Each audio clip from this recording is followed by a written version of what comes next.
Olá, bem-vindos mais uma vez ao mundo da radiologia eutanásica. Meu nome é Mauro Esteves e você está no canal Raditor.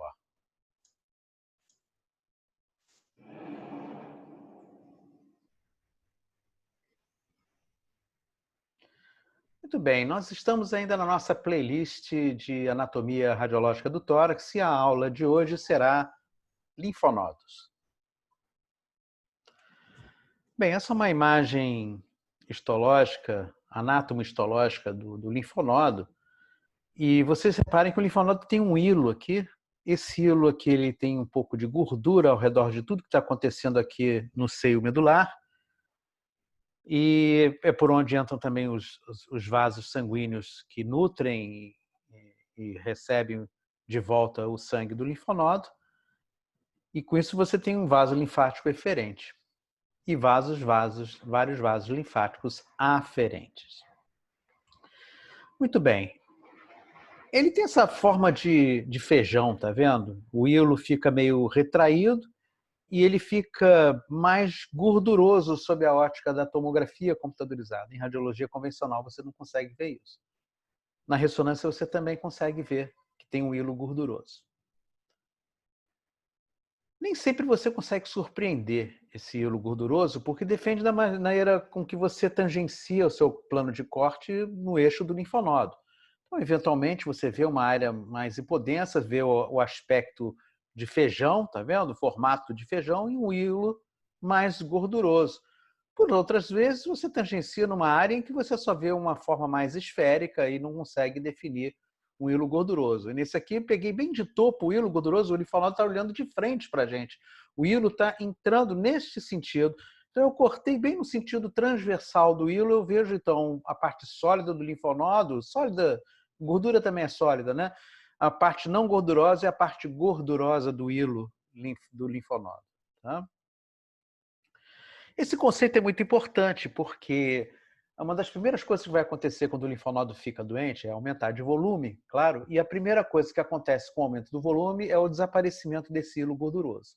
Então, esse formato de feijão aqui, ele se torna mais esférico. Né? Você pode medir o eixo longitudinal e transversal. E eu vou explicar qual é o valor de cada um desses valores aqui. Qual é a medida correta? E, na realidade, não há medida correta. As duas estão corretas dependendo do que você quer ver. Quando o linfonodo cresce, então, ele perde primeiro esse formato habitual. O hilo gorduroso deixa de existir, ele fica uma imagem ovalada ou até mesmo esférica. Vocês reparem que, se eu comparar os dois eixos, longitudinal e transverso, antes dele aumentar de volume, com os que eu tenho atualmente, apesar dos dois terem crescido, aquele que realmente variou de verdade, é o menor eixo. Outra coisa que acontece é o seguinte, esse maior eixo, ele costuma variar muito nas pessoas, entre o valor menor e maior que você pode encontrar dentro da normalidade. Enquanto que o eixo transverso menor, o eixo curto, ele varia pouco. Então, se eu quero dizer que o linfonodo aumentou de tamanho, é melhor eu considerar esse menor diâmetro aqui. Não esse aqui, que varia muito dentro da normalidade. Então, você pode encontrar um linfonodo bem comprido e, mesmo assim, ele ser considerado dentro do desvio, né? Dentro da normalidade, na curva de normalidade, como sendo ainda um linfonodo normal. Então, quando você quer saber se um linfonodo cresceu ou não, você mede o menor diâmetro. E a gente tem, para cada estação linfonodal, você tem um valor correto de tamanho para linfonodo. Tá certo? Então, sempre que eu for referir no meu lado que existe uma linfonodomegalia, do linfonodo localizado em tal estação, cujo menor diâmetro mede tanto. É assim que eu vou escrever no meu laudo. Eu vou valorizar o menor diâmetro para dizer que aquele linfonodo está maior do que haveria de se esperar para aquela estação linfonodal. Existe um número mágico de 1,0 centímetro. A partir do qual todo mundo concorda que haja linfonodomegalia, o menor diâmetro. Mas existem estações linfonodais que você, a partir de 0,8, já não fica confortável. Uma delas é, por exemplo, a pré-aórtica. A pré-aórtica, acima de 0,8, eu não ficaria tranquilo. Eu já chamaria isso de linfonodomegalia. Um paratraqueal, nós vamos aprender todos esses nomes dessas estações, tá? Paratraqueal, bem, até 1,0 eu consideraria normal, não ficaria assustado com 0,8. Existe uma estação linfonodal ao redor do esôfago chamada de paraesofágica. Eu prefiro não ver linfonodo em situação paraesofágica. Basta eu ver linfonodo para eu ficar desconfiado de que aquilo é uma linfonodomegalia. Eles são muito pequenininhos. Dos ligamentos pulmonares, a mesma coisa. Janela subaórtica ou aórtica pulmonar, 0,8, não é 1,0. Então, esse número 1,0, ele funciona na maioria das vezes, mas ele não é correto para algumas estações linfonodais, tá certo? Esse linfonodo que cresceu, botei ele agora pequenininho aqui, mas ele cresceu e perdeu aquele formato com hilo gorduroso, né, de formato de feijão, é o mesmo linfonodo do slide anterior que eu coloquei ele aqui um pouquinho menor para poder caber as duas possibilidades.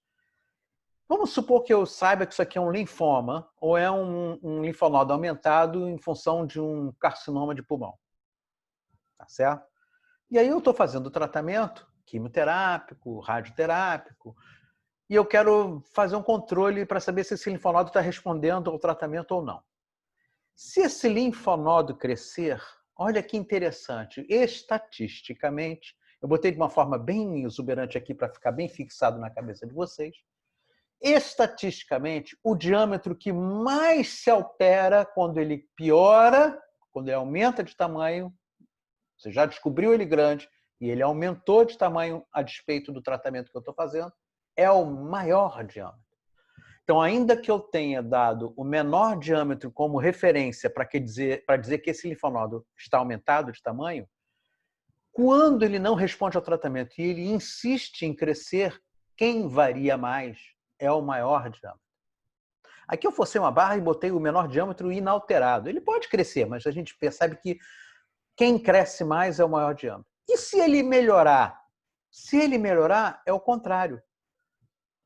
Ele pode até reduzir o diâmetro menor, realmente reduzir do que ele era antes. Mas quem reduziu mais ainda foi o maior diâmetro. Isso quer dizer o seguinte, vamos voltar então ao nosso raciocínio. Voltar os slides todinhos. Quando eu quero dizer que um linfonodo cresceu, eu levo em consideração o menor diâmetro. Quando eu quero dizer se o linfonodo aumentou a despeito do tratamento ou respondeu ao tratamento, eu levo em consideração o maior diâmetro. Você imaginem a confusão que dá você colocar no laudo o seguinte: linfonodomegalia na região paratraqueal direita, cujo diâmetro, eu não boto a palavra menor, cujo diâmetro foi aferido de 1,2 centímetros. Isso quer dizer que é o menor diâmetro, claro. Tem que entender que é isso, que eu sei que eu tenho que medir o menor diâmetro. E vamos supor que o maior diâmetro desse linfonodo de 1,2 fosse 1,5. Aí no laudo de controle ele fala assim, aquele linfonodo que media 1,5, que linfonodo de 1,5? Ele só falou de um linfonodo que media 1,2. Não, porque agora eu estou falando do maior diâmetro. Ele era 1,5, agora ele está 1,8. Ou ele era 1,5, agora ele era 1,2. Olha que confusão que dá. Mesmo que você não goste de culinária, existem várias maneiras de você refogar uma cebola. Não existe a maneira certa ou errada. Existe a maneira certa para cada prato que você vai fazer. Você quer fazer um estrogonofe, você tem que caramelizar aquela cebola sem deixar ela queimar e amargar. Você tem que deixar a fogo brando, ficar ali escravo do fogão, cozinhando lentamente, para que ela vá dourando, mexendo para ela não grudar no fundo da panela, até ela criar aquela cor ferrugem que vai dar a coloração ao creme de leite que você vai adicionar, famosa, aquela cor famosa que um estrogonofe bem feito tem que ter. Se você quer fazer um refogado de cebola para colocar um frutos do mar, por exemplo, você espera ela ficar translúcida. Então você pode botar um fogo bem alto, fritar bem ela, adicionar um pouquinho de sal que ajuda ela a soltar a água dela e ela começa a ficar transparente. E esse é o momento em que você adiciona a proteína que você vai refogar na cebola. Tem certo e errado? Não, depende. Você quer fazer camarão ou você quer fazer estrogonofe? Então, você quer saber se um linfonodo está de tamanho normal ou se ele está evoluindo para pior ou melhor? Então, para dizer que ele está grande, eu levo em consideração o menor diâmetro. Para dizer que ele cresceu ou diminuiu a despeito do tratamento, eu falo no maior diâmetro.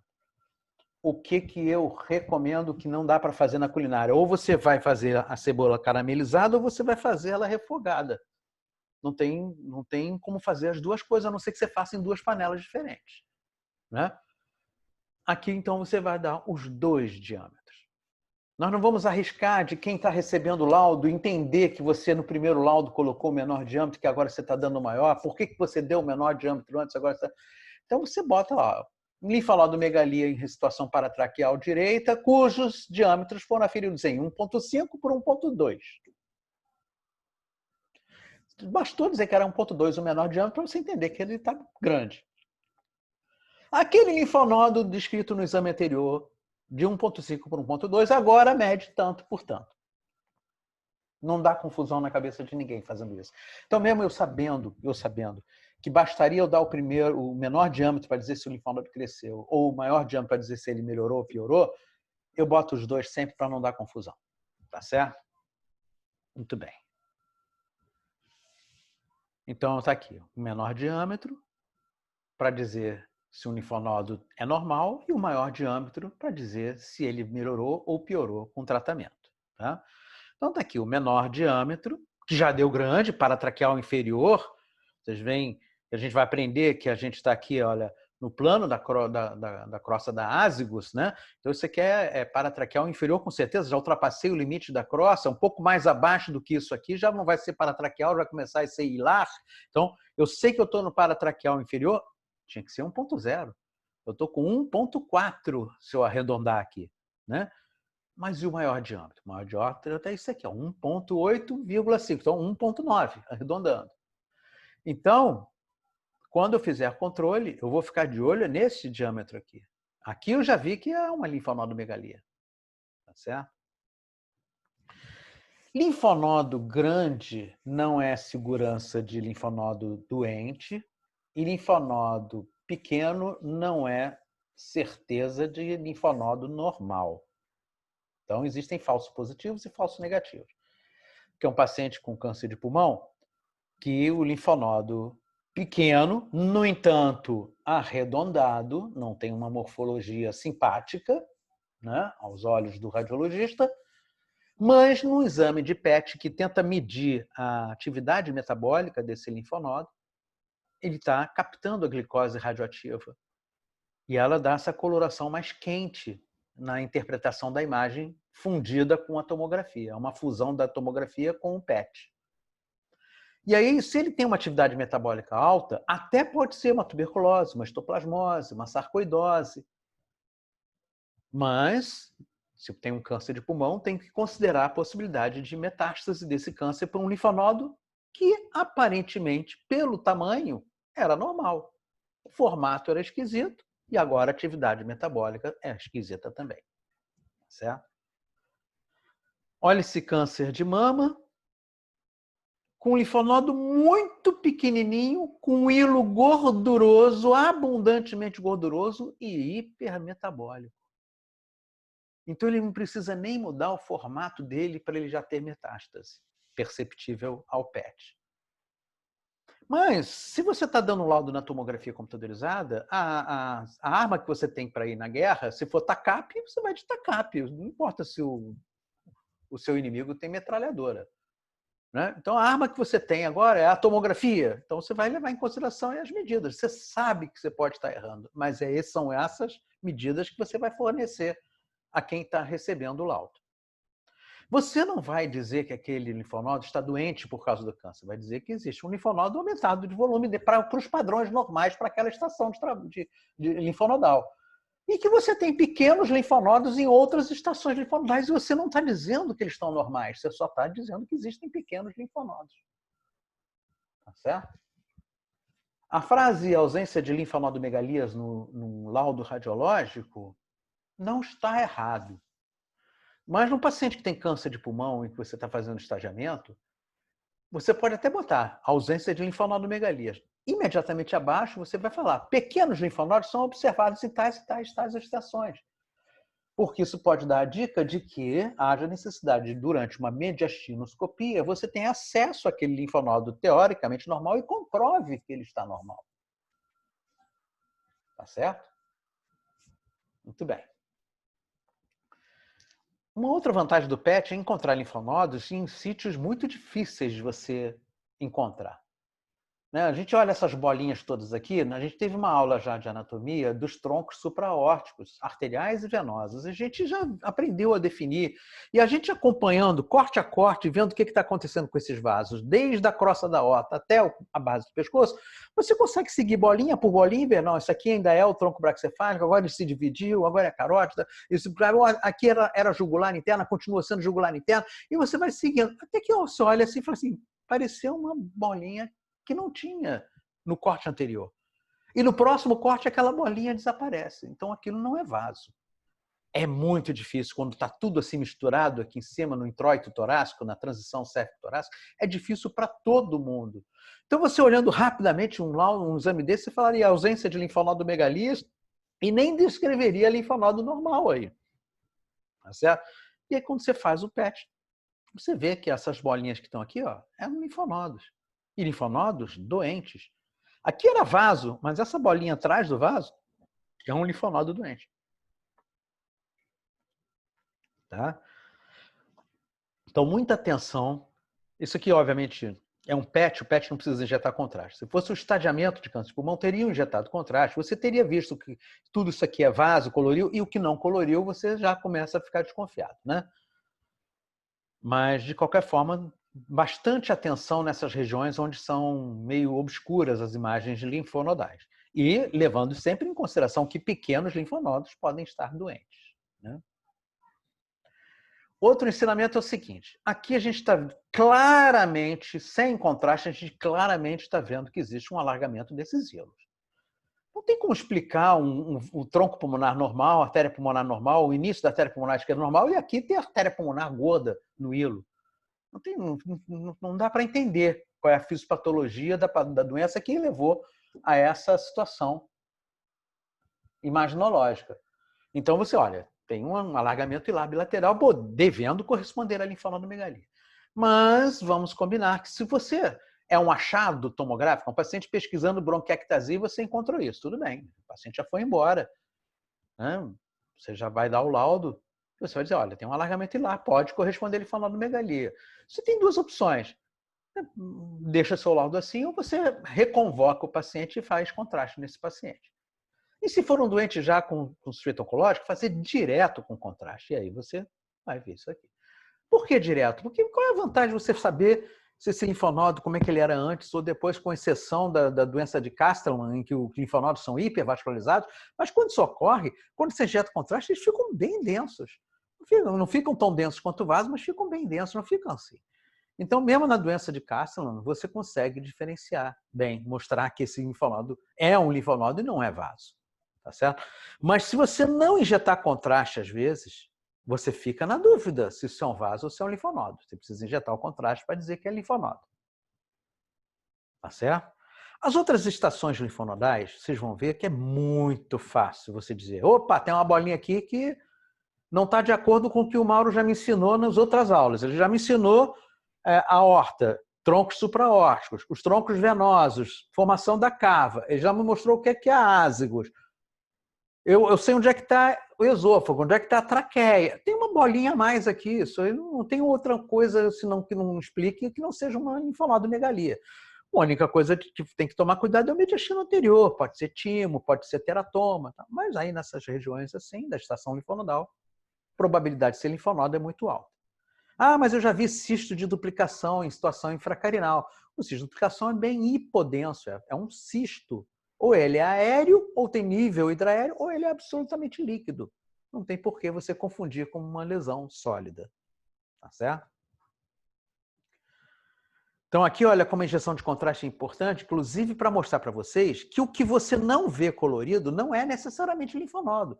Existe interstício aqui mediastinal que se insinua no hilo, envolve as estruturas e desaparece. Então, uma coisa muito comprida que vem desde dentro do mediastino até o final do hilo para ser linfonodo. Não é uma bolinha que aparece e desaparece. Ou, às vezes, até assume forma poligonal, obedecendo reflexão de cissura, tá? Pleurocissural. Então, tem que tomar cuidado também com o interstício intervascular e interbrônquico nos hilos, que tem um formato diferente e corte a corte você... Ficou na dúvida no corte a corte? Faz reconstruções coronais e sagitais, oblíquas, até você se convencer de que aquilo não é um linfonodo, aquilo é um tecido que está vindo desde o mediastino, entrando no hilo e descendo ali em direção à porção intrapulmonar. Tá certo? Mas contraste endovenoso é fundamental.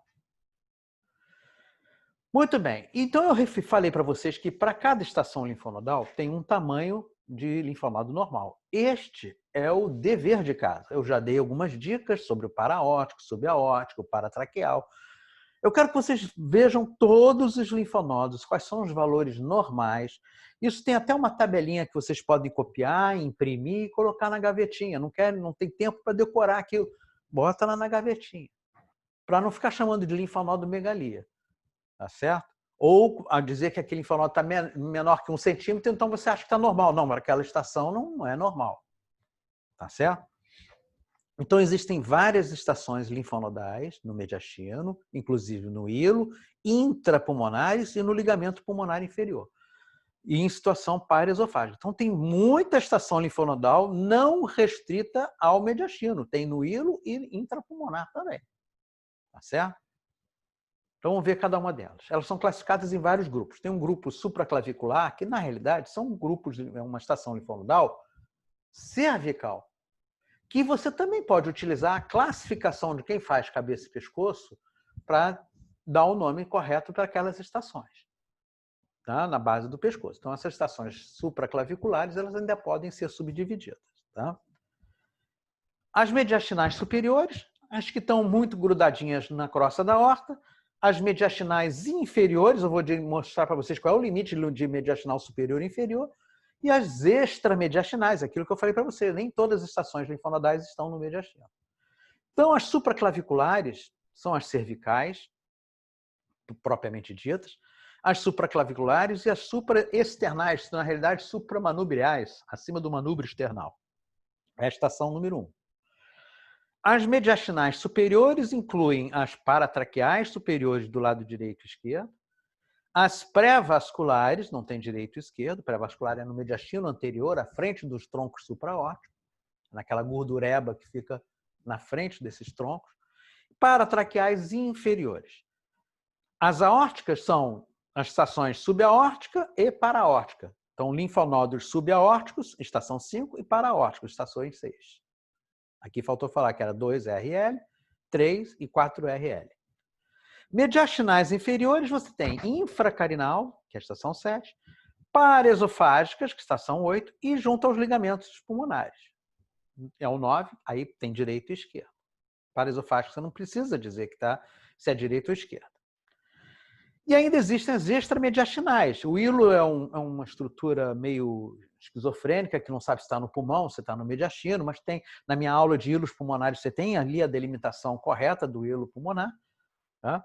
Mas, de qualquer forma, vamos considerar aqui, para nosso estadiamento de câncer de pulmão, vamos considerar essa estação como extramediastinal.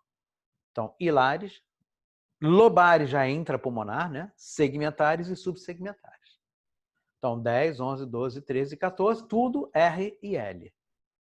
Tá certo? Começando pela supraclavicular. Vou dar um tempo para vocês lerem aqui quais são os limites dessa estação. A gente já sabia que era o cervical inferior, supraclaviculares e o da fúrcula external, né? O cricoide está no pescoço, né? Então vai até as clavículas, borda superior do manúbrio, então, na realidade, você está incluindo a base do pescoço. A linha média desse pescoço, que vai ser dada pela traqueia, que nessa parte aqui está bem medializada, bem no centro, vai delimitar o que é o compartimento direito e esquerdo. Então, vamos ver na prática. Então, você está aqui com o manúbrio external, clavícula. Tudo que tiver aqui para cima vai ser supraclavicular, cervical, superior, né? O nome que você quiser dar. Então, elas não estão no tórax, mas elas aparecem no estudo de tórax bem feito, em que você inclui a base do pescoço. Então, se você está olhando aqui, ó, já no introito torácico aparecendo o pulmão, já está aparecendo clavícula, você já perdeu essa estação.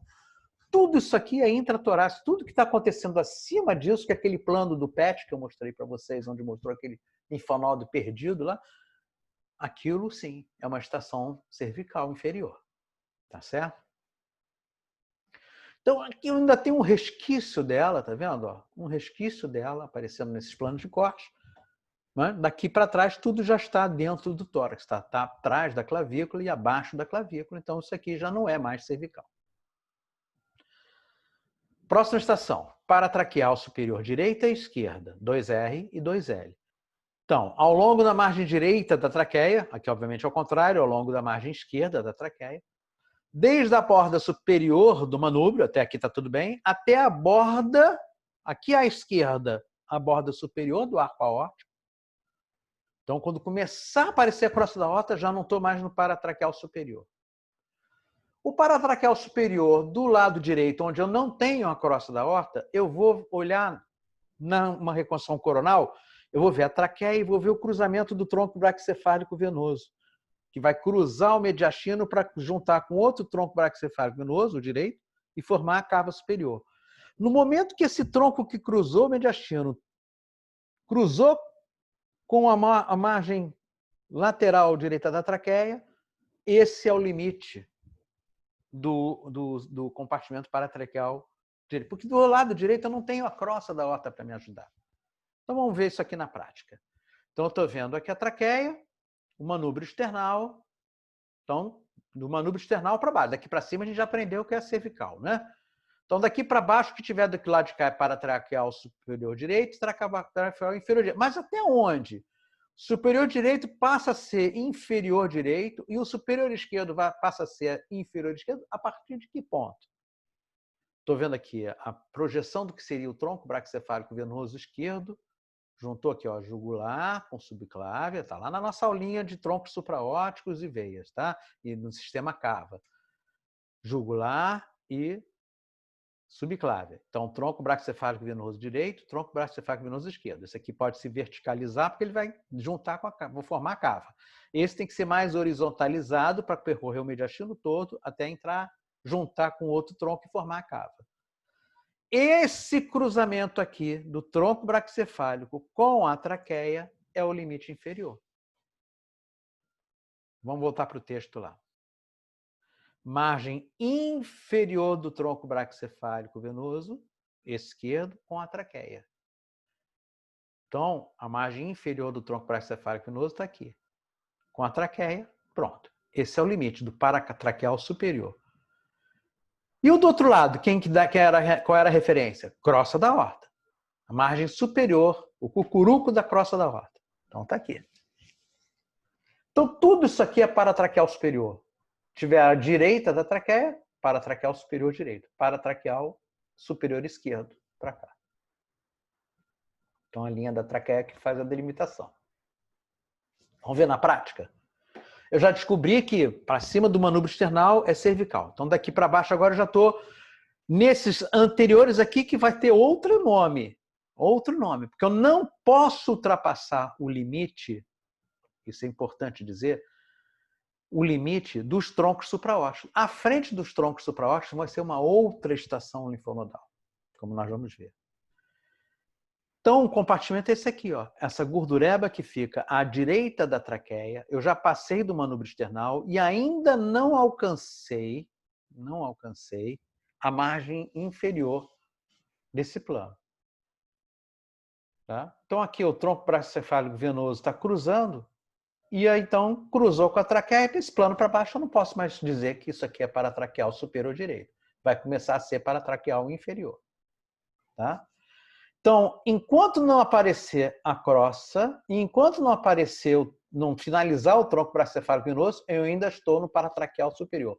E eu, de propósito, eu estou respeitando este limite que é dado por esses troncos supraórticos aqui, que a gente vai ver que é outro compartimento, tá certo? Muito bem. Então tá aqui. A gente está respeitando direitinho esses limites. Agora, o outro lado vai ser respeitado pela aorta, né? Pela crosta da aorta. Então, vamos lá. Então, eu já estou com o paratraqueal superior aqui. Se a crosta da aorta é o meu limite, isso aqui, e o tronco bracicefálico também é o meu limite, isso aqui não é paratraqueal superior. A gente está aí no limite, né? Porque a gente está vendo aqui o finalzinho do tronco bracicefálico venoso entrando na cava, né? Então, aqui fica realmente uma muvuca. Vocês podem chamar isso aqui paratraqueal superior e eu posso achar que isso aqui já é paratraqueal inferior. Está bem no limite entre um e outro. Usando novamente a linha média aqui, o que sobrou agora desse lado, respeitando a margem desses vasos supraóticos aqui, que daqui para frente a gente vai aprender que é outro compartimento, é o paratraqueal superior esquerdo. Só que a crosta da aorta é o meu limite, né? Então, nesse plano de corte aqui, eu já não vejo mais paratraqueal superior esquerdo. O pré-vascular é anterior aos vasos supraórticos. Então, é tudo que você viu agora de paratraqueal superior direito e esquerdo que esteja à frente do espaço compreendido além dos vasos supraórticos. Então, é esse espacinho que sobrou aqui. Então, a gente desenhou o paratraqueal superior direito aqui, aqui, e a gente ficou na dúvida que aqui, olha, ainda tem tronco bracicefálico, a gente ainda coloriu isso aqui. Para frente disso tudo aqui, e o paratraqueal superior esquerdo, ó, enquanto não aparecer a aorta, ainda é paratraqueal superior esquerdo. Mas daqui dos vasos supraóticos para frente é o pré-vascular. Corresponde ao limite do mediastino anterior que a gente aprendeu já na aula de compartimentos mediastinais. Na aula de compartimentos mediastinais, eu chamei a atenção de que os compartimentos nem sempre batem com as estações linfonodais. Aqui é o momento em que bateu direitinho. O pré-vascular é o mediastino anterior, certo? E o inferior? Bom, a gente já aprendeu que se o limite inferior do paratraqueal superior direito era essa inserção da traqueia com a margem inferior do tronco brachiocefalos, agora é o limite superior desse próximo, que é o paratraqueal inferior direito. Então, está de acordo. Até onde ele vai? Até a borda inferior da crosta da veia ascus, do lado direito. À esquerda não tem crosta da ascus. O que eu vou usar como sendo o meu limite? A margem superior da artéria pulmonar esquerda. Mas eu não posso ultrapassar o ligamento arterioso, porque o ligamento arterioso vai ser o limite de um próximo compartimento que a gente vai aprender daqui a pouco. Tá? Vamos ver na prática. Deixar vocês lerem bem isso aí. Então, junto à margem direita da traqueia, desde a interseção entre a margem inferior do tronco brachiocefalos venoso esquerdo e a traqueia, está de acordo, é o limite inferior do paratraqueal superior, não é isso? Está de acordo. Até onde ele vai lá embaixo? Até terminar a crosta da ascus. Terminar. Borda inferior da crosta da ascus. Então, aquele famoso linfonodo da ascus, ele é um linfonodo paratraqueal inferior direito. Tá? E o inferior esquerdo? Bom, margem da traqueia, desde a margem superior do arco aórtico, a gente aprendeu isso, né? A partir do arco aórtico, eu já não estou vendo mais o paratraqueal superior esquerdo. Então, dali para baixo, é paratraqueal inferior esquerdo. Até onde? Até a margem superior da artéria pulmonar. Vamos ver. Linha média, tronco brachicefálico, cruzamento aqui com a traqueia, está o limite agora superior desse compartimento paratraqueal inferior. A gente usou ele para delimitar o paratraqueal superior direito. Agora a gente está delimitando superiormente o paratraqueal inferior direito. A crosta da aorta está aqui. Está aí o limite superior. Aqui está a ascus. Então, vou até o finalzinho da ascus. Aqui, mais ou menos, a projeção da ascus. E aqui, a projeção da artéria pulmonar. Arco aórtico, segundo arco aqui e o ventrículo esquerdo. São os três arcos que fazem a esquerda. Então, esse aqui é o arco médio, dado pela artéria pulmonar. Então, esse é o limite superior, inferior desse compartimento aqui. Então, paratraqueal inferior direito e paratraqueal inferior esquerdo. correto? Daqui para baixo vai ser outro compartimento. E o ligamento pulmonar, o ligamento aortopulmonar, que é o ligamento arterioso, ele fica aqui, ó, a projeção mais ou menos dele vem da margem inferior da crosta da aorta, é orientada para a artéria pulmonar esquerda. Tá? Então, daqui para cá, já não é mais paratraqueal inferior. Então, é só aqui, ó, nesse espaço aqui. Ó. Aqui eu não preciso me preocupar, porque o mediastino acaba aqui mesmo. Então, aqui é que eu preciso usar esse ligamento como referência, porque só esse quadrado aqui é paratraqueal inferior esquerdo. Aqui já vai ser outros compartimentos mediastinais linfonodais, outras estações. Então, olha aqui, ó, já estou vendo o cucuruco da crosta, estou vendo aqui o tronco paracefálico espinoso, aqui não estou vendo mais. Então, daqui para baixo, vai ser paratraqueal inferior direito. Então, daqui, aqui ainda é o paratraqueal superior, porque eu estou vendo ainda o tronco paracefálico espinoso, certo? Então, por isso que eu não incluí este compartimento aí, tá certo? Tá de acordo. Ah, e o limite inferior até a crosta. Vamos voltar aqui. Aqui, ó, crosta da ascus aqui, ó. Tá vendo? Então, se a crosta da ascus é o meu limite, esse espaço aqui já não é mais paratraqueal inferior direito. Já não estou vendo mais a crosta aí da ascus. Tá certo? Vamos em frente. Agora o outro lado. A gente aprendeu o cucuruco da aorta até a pulmonar, respeitando o ligamento arterioso, o ligamento arterioso, o ducto arterial. Então vamos lá. A gente aprendeu que o direito está aí, então o esquerdo está aqui. Esse espacinho aqui, ó, já passou a crosta da aorta, então já estou no paratraqueal inferior, inferior, inferior. Opa, apareceu o pulmonar. Então agora eu paro, né? Eu posso ainda incluir isso aqui? Está na muvuca, né? Está na muvuca, desde que eu não ultrapasse este limite aqui, ó. Daqui para cá, isso aqui com certeza já é outro compartimento. Eu não estou vendo o ligamento arterioso, tá? Eu sei que ele está aqui, o ducto arterioso ele está aqui. Muito bem, então está de acordo. O cucuruco da pulmonar é o meu limite. Então, se o cucuruco da aorta está aqui, esse espaço aqui já ultrapassou o ligamento arterioso, o ducto arterioso, eu já estou, então, em outro compartimento. Que nós vamos aprender agora. A janela aortopulmonar, que é o espaço subaórtico, é aquele espaço, então, compreendido entre a aorta e a pulmonar, desde que eu não ultrapasse o ligamento arterioso agora para o outro lado. Ligamento arterioso, eu estou falando dentro do ligamento arterioso e ducto arterioso. O ligamento arterioso é o resquício do ducto arterioso, que era patente, ele deixa de existir e fica ali um tecido fibroso. Aquilo é o ligamento arterioso. Tá? Então está aqui, a projeção do ligamento arterioso é aqui, do que teria sido na fase embrionária e na fase fetal inicial, quando você nasce, você ainda nasce com isso aqui patente, vai fechando, né? Seria o ducto arterioso. Então é nesse limite para cá, então, porque para cá a gente já aprendeu que até a linha média da traqueia é o paratraqueal inferior esquerdo. Então este é o espaço subaórtico. Tá certo? Tá ele aqui, ó, bem delimitado. Paraórtico, junto às margens anterior e lateral da crosta da aorta e da aorta ascendente. Então, eu estou vendo aqui os troncos supraórticos, agora eu estou vendo aqui a crosta da aorta e estou vendo a aorta ascendente aqui.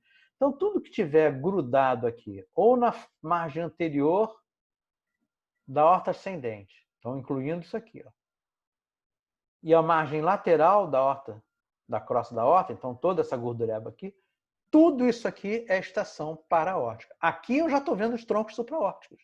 Então eu não posso incluir essa gordura aqui. Isso aqui é no pré-vascular, que a gente já aprendeu. Então é só isso aqui. Daqui para baixo é que vai ser. Todo isso aqui é o compartimento pré-aórtico. Ou paraórtico. Infracarinal, também chamado de subcarinal, é o espaço subracarinal, só que eu não posso ultrapassar os limites do esôfago, porque ao redor do esôfago existe uma outra estação linfonodal, que a gente vai ver daqui a pouco. E aí eu vou ter que ver se é direita ou esquerda. À direita, o limite que eu vou encontrar à direita, até onde esse infracarinal existe. Porque a partir de um determinado ponto eu vou parar de chamar de infracarinal, vou começar a chamar de hilar, vou começar a chamar de paraesofágico.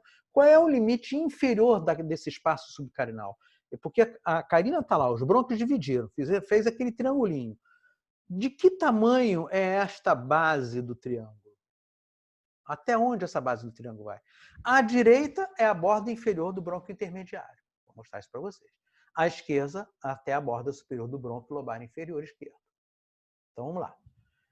Traqueia, o brônquio principal direito e esquerdo, brônquio lobar superior direito, brônquio intermediário. Aqui ele vai dar origem ao brônquio do lobo médio e o brônquio do lobo inferior. Então, esse aqui seria o limite inferior do brônquio intermediário. Brônquio principal esquerdo, brônquio lobar superior, brônquio lobar inferior. Então, apareceu o brônquio lobar inferior, esse é o limite inferior do lado de cá. Então, é daqui até aqui, daqui até aqui. Então, do espaço subcarinal até o início, o final do brônquio intermediário e o início do brônquio lobar inferior. Aqui poderia ser uma linha um pouco mais inclinada, né? Eu fiz ela muito retinha. Se isso aqui já é a emergência do brônquio lobar, isso aqui já é o brônquio lobar inferior. Então, deveria ser mais aqui em cima. Tá? Então, à direita até a borda inferior do brônquio intermediário, à esquerda até a borda superior do brônquio lobar inferior. Né? Agora, eu não posso ultrapassar o limite esofágico. Isso é importantíssimo. Então, vamos lá. Aqui eu estou vendo ainda a carina. Aqui apareceu o espaço subcarinal. Aqui eu ainda estou vendo a carina. Não tem compartimento infracarinal aqui. Estou me despedindo do espaço subaórtico, aqui pré-aórtico, pré-vascular já ficou lá para cima. Né? Aqui eu já tenho paratraqueal inferior, né? Daqui a pouco ele vai deixar de existir. Aqui já provavelmente vai ser hilar. Então, isso aqui é o subcarinal ou infracarinal. Tá certo? Até onde que eu vou? Quando eu começar a dividir aqui, ó, brônquio intermediário vai começar a se dividir nos brônquios, no brônquio lobar inferior, nesse limite, daqui para baixo, não tem mais espaço subcarinal, vai ser ocupado pelo átrio esquerdo, ó, que já começou a aparecer aqui. Isso tudo é o átrio esquerdo. Então, até aqui ainda posso dizer que é infracarinal, desde que eu não ultrapasse o limite do esôfago. Ó, o esôfago está aqui. Então, isso aqui é carinal? Tá, mas não ultrapassa o limite do esôfago. Então, está aqui, ó. Vou ampliar bem para a gente ver isso da maneira correta. Infracarinal, respeitando o esôfago.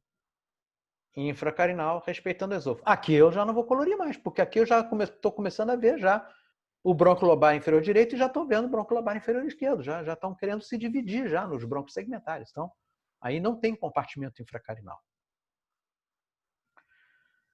Então, não posso nem ultrapassar o limite do brônquio intermediário, nem o limite do brônquio lobar inferior. Por isso que eu respeitei esses limites aqui.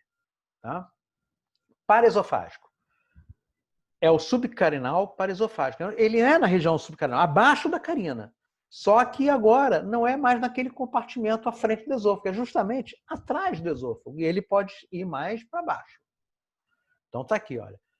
Carina começou aqui. Então, a partir do momento que tiver linfonodo ao redor do esôfago, respeitando o limite aqui do esôfago, senão eu vou chamar de infracarinal, tudo isso vai ser paraesofágico. Até chegar aqui no card. Aqui no card eu posso incluir ainda essa gordureba aqui. Né? Porque ela ainda está bem relacionada ao esôfago aqui. Certo? Dos ligamentos pulmonares, contidos nos ligamentos pulmonares. Os ligamentos pulmonares, a expressão radiológica que nós temos na tomografia, são essas reflexões fissurais que a gente vê aqui e esse biquinho que a gente vê do lado de cá. Essa é a inserção inferior do ligamento pulmonar. Então tá aqui, ó, esse biquinho aqui e esse aqui, ó. Essa linhazinha aqui. Tá? Ó, aqui e aqui ficou mais achatado. A gente está pegando mais ela se refletindo já na pleura inferior, né? Diafragmática.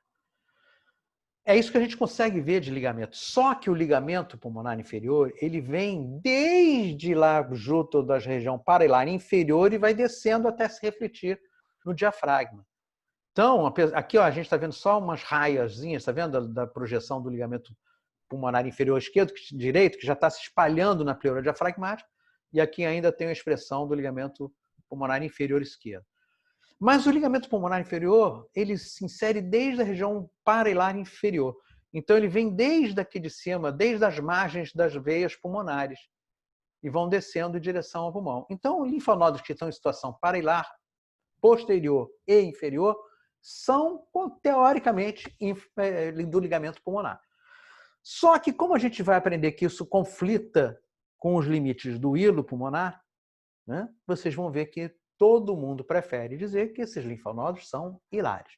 Então, eu quero chamar a atenção de que o ligamento vai até lá em cima, mas há uma exceção. Existe um limite a partir do qual você não vai incluir como ligamento pulmonar, vai incluir como estação hilar. E vocês vão aprender qual é esse limite. Os hilares são lobares proximais, distais à reflexão da pleura mediastinal e dos linfonodos adjacentes ao bronco intermediário. Isso do lado direito. Então vamos ver se a gente consegue localizar isso. Então, são lobares proximais, distais à reflexão da pleura. Onde que a pleura se reflete para deixar o hilo sair do mediastino e entrar no pulmão? Você enxerga isso?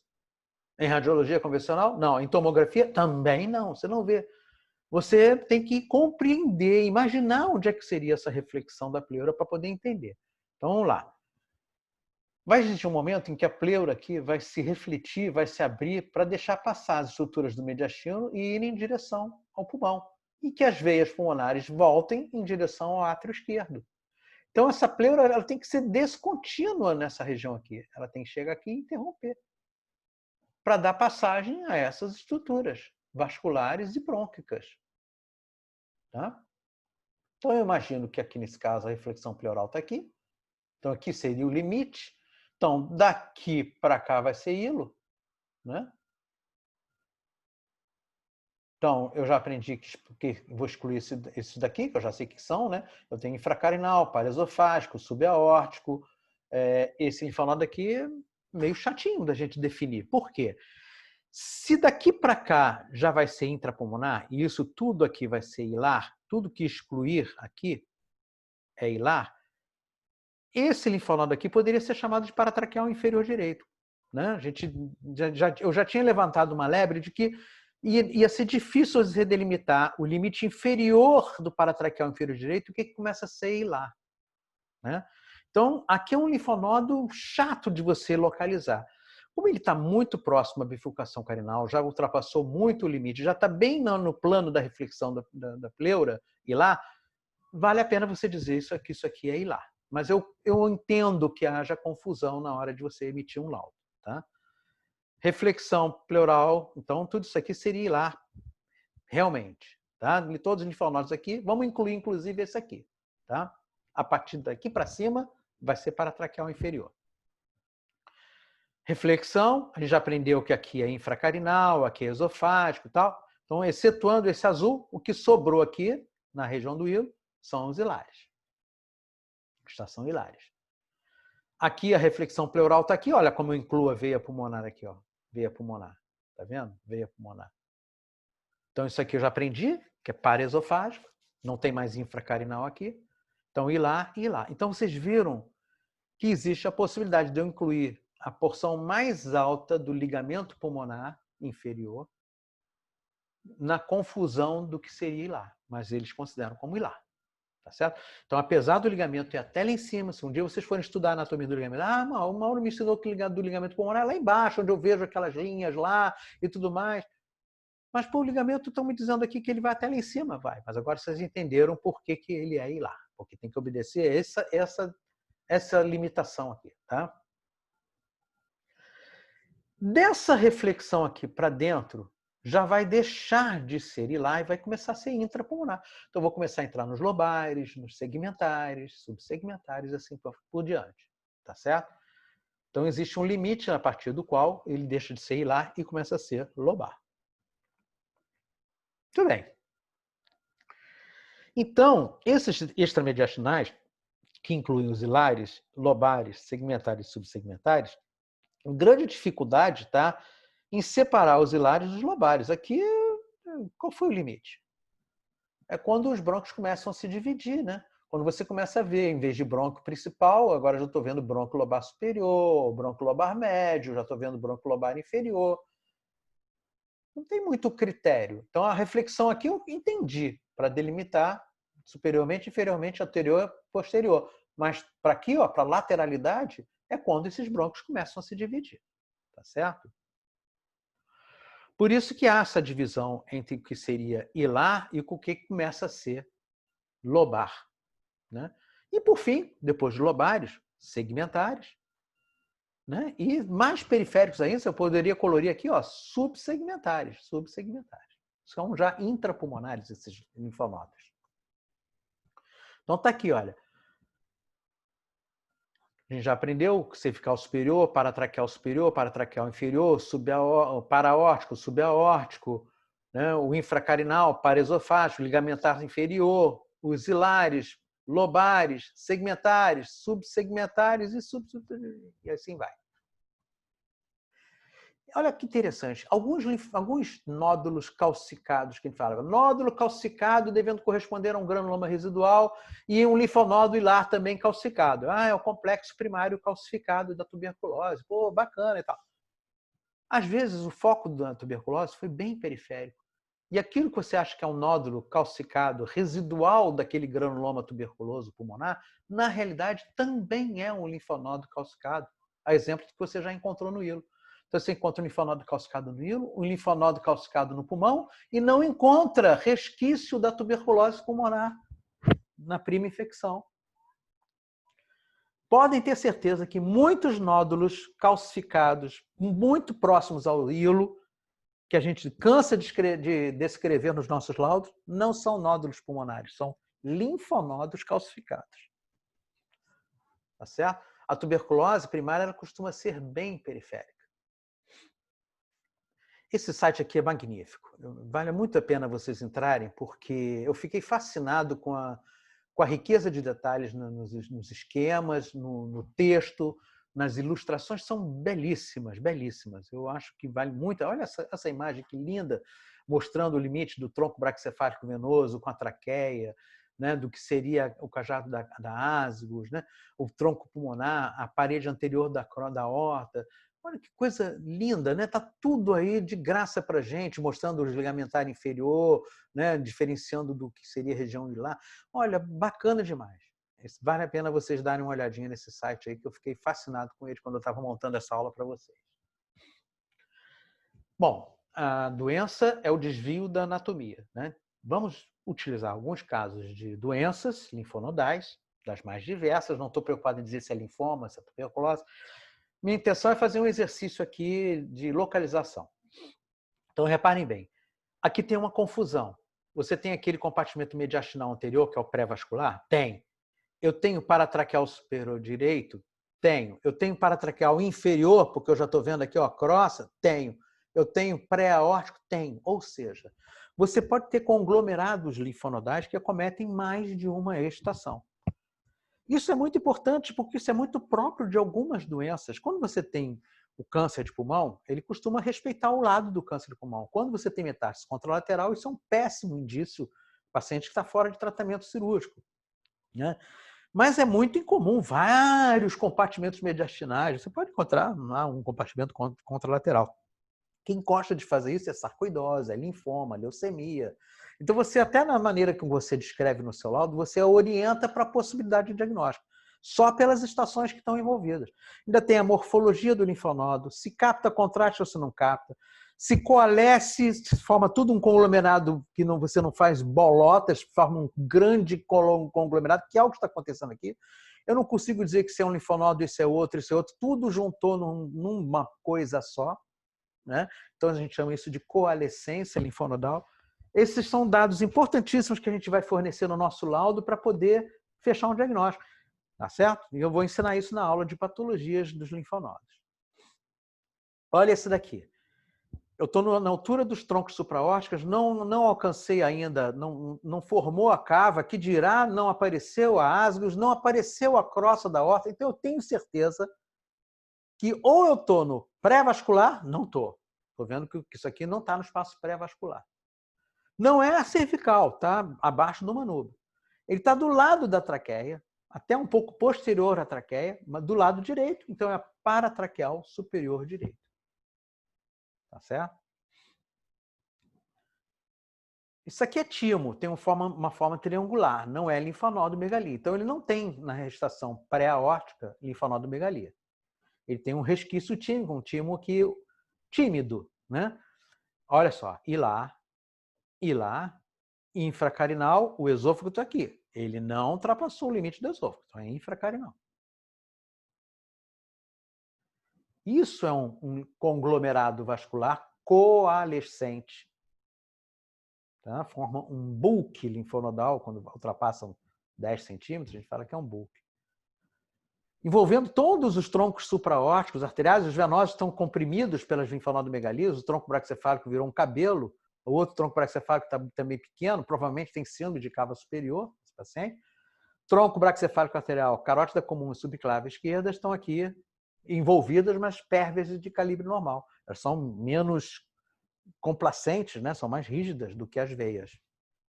Olha a traqueia diminuída de tamanho também, né? Então, um bulk linfonodal pré-vascular, paratraqueal superior direito, paratraqueal superior esquerdo. Desceu, ó, pré-aórtico, para-aórtico,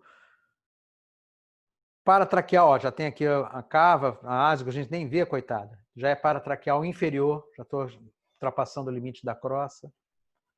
Paratraqueal inferior esquerdo, paratraqueal inferior direito. Então, um bloco linfonodal enorme, né? Provavelmente vai alcançar até hilo pulmonar. Uma linfonodomegalia pré-vascular, tá? À frente, ó, se fosse aqui atrás, era paratraqueal, superior. Não, ele está à frente dos vasos. Então, ele é pré-vascular, comeu o manubrio external e invadiu a parede torácica. Então, uma linfonodomegalia tumoral invasiva, tá?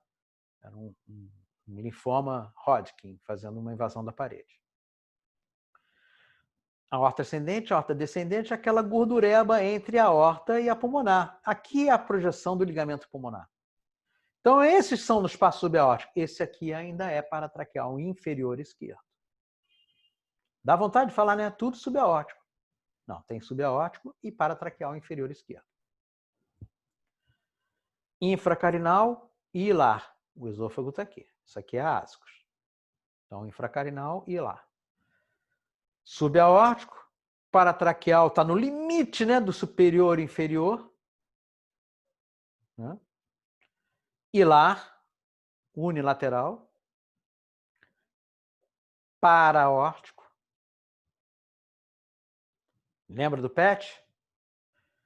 Olha só, fundir essa outro paciente aqui com o PET dele. Olha essa imagem aqui, ó, que ninguém dava nada por ela. Olha lá. É bem onde você faz a fusão, é onde ocorre a atividade metabólica, corresponde a um linfonodo. Esse é cervical inferior, né, à esquerda. Aí não tem mais infracarinal, já estou no plano do coração, né? Já está indo embora o átrio esquerdo, inclusive. Já está começando a cava inferior aqui, querendo cair no átrio direito. Então, na aula de coração, vocês vão ver bem isso. Linfonodo paraesofágico. Aquele limite do que é hilar e paratraqueal inferior, então vou chamar isso de hilar já. A gente já aprendeu, já entramos num consenso, então isso é hilar, isso aqui é hilar. Isso aqui é infracarinal, talvez já esteja ultrapassando o limite e possa ter paraesofágico também. Paraórtico, paraórtico, paraórtico. Não se insinuou no espaço subaórtico. Então, exclusivamente paraórtico. Pré-vascular e paratraqueal superior. Pré-vascular e um linfonodo normal em paratraqueal inferior, já está abaixo da crosta, e ainda não alcançou o cajado da ascos. Então, ainda é paratraqueal inferior. Paraesofágico. 3 linfonodos calcificados. Bom, e na radiologia convencional, é fácil? Bom, às vezes você pode dizer o seguinte, existe um alargamento do mediastino à direita de aspecto lobulado, devendo corresponder à linfonodomegalia. É questionável se existe alargamento do mediastino à esquerda também. Os hilos estão meio gordos. Quando eu vou para o perfil, nós já aprendemos na nossa aula de hilos pulmonares que no perfil o hilo não pode ser denso, assim, tão mais denso do que a crosta da aorta. Então, essa hiperdensidade do hilo mostra que aquilo que você estava enxergando aqui, achando que o hilo estava gordo, ele está gordo mesmo. Então, hilar, bilateral, com certeza paratraqueal superior e inferior direitos eu tenho. Questionável se eu tenho paratraqueal superior. E como eu não estou vendo aqui a muvuca do espaço pré-vascular, é possível que tenha pré-vascular. Tá certo? Quando você vê esse aspecto em saco de batata, que é exatamente isso que a gente está vendo aqui, esse aspecto multilobulado, assim, isso é típico de sarcoidose, é muito típico. Tá? Paratraqueal inferior direito, não tem nada do outro lado. Esse aqui, paratraqueal inferior e hilar. Linfonodo calcificado, linfonodo calcificado.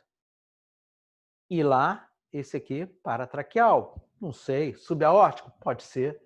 Então há uma limitação aqui, se você não tiver num perfil que mostre bem a posição, você fica perdido aí de dizer onde que está esse linfonodo. Outro caso de sarcoidose, linfonodomegalia paratraqueal, multilobulada e hilar incontestável, bilateral. Já esse paciente tem doença pulmonar intersticial, que a gente vai aprender na nossa aula de sarcoidose. Está aqui os hilos gordos e densos no perfil. Isso aqui caracteriza bem o que você está vendo aqui, é verdade. Nunca se esquecer que, então, na tomografia, ingestar contraste, sempre que for essa suspeita de linfonodomegalia, foi um achado ali no momento de exame, você está fazendo câmara clara, você vai pedir autorização, o paciente vai injetar. Quase sempre esses pacientes já concordam que, se necessário, você vai injetar. Vocês não concordarem, você, tem uma imagem estranha, o senhor tem certeza que o senhor não quer autorizar o contraste? Precisa injetar o contraste, seria muito importante. Não quero. Então, tudo bem, você bota no laudo que o paciente recusou o contraste. Mas você tem a oportunidade de decidir isso, injeta o contraste e faz o exame direito para mostrar as linfonodomegalias. Tuberculose pulmonar com linfonodomegalia paratraqueal e hilar homolaterais, faz o complexo primário. Aquela pneumonia na criança arrastada e tudo mais, essa ideia de que tem essa linfonodomegalia que mostra que isso não é uma pneumonia comum. Quem faz isso é a tuberculose. Está aqui a tomografia que não deixa mentir. A lesão pulmonar, lesão provavelmente linfonodal intrapulmonar e lesão linfonodal mediastinal, hilar e carinal. Olha essas bolotas enormes aqui no mediastino anterior. Quando vocês virem isso, se tiver um contorno muito liso, até pode ser linfonodomegalia, mas agora você entra no diagnóstico diferencial de teratoma, de timoma. Então a radiologia convencional pode ficar em dúvida, a tomografia também pode ficar. E aí é um brocotoma, a gente chama de biopsioma. É uma lesão que tem que ser confirmada por biópsia para poder concluir a sua natureza. Bom, drenagem linfática pulmonar, ela é muito interessante, ela explica por que às vezes um câncer no pulmão esquerdo pode metastatizar para linfonodos hilares à direita, é mais incomum que um câncer de pulmão à direita migre para pelo menos infraclavicular esquerdo, por isso que esses infraclaviculares contralaterais são geralmente por metástase hematogênica e não por drenagem linfática direta. Então é interessante conhecer essa drenagem linfática para poder compreender por que em estadiamento de câncer de pulmão a gente às vezes levanta a possibilidade daquele linfonodo estar doente por via hematogênica, ou seja, é como se fosse uma metástase. Ele deixa de ser um linfonodo N no estadiamento para ser M de Mauro, de ser uma metástase à distância. Tá?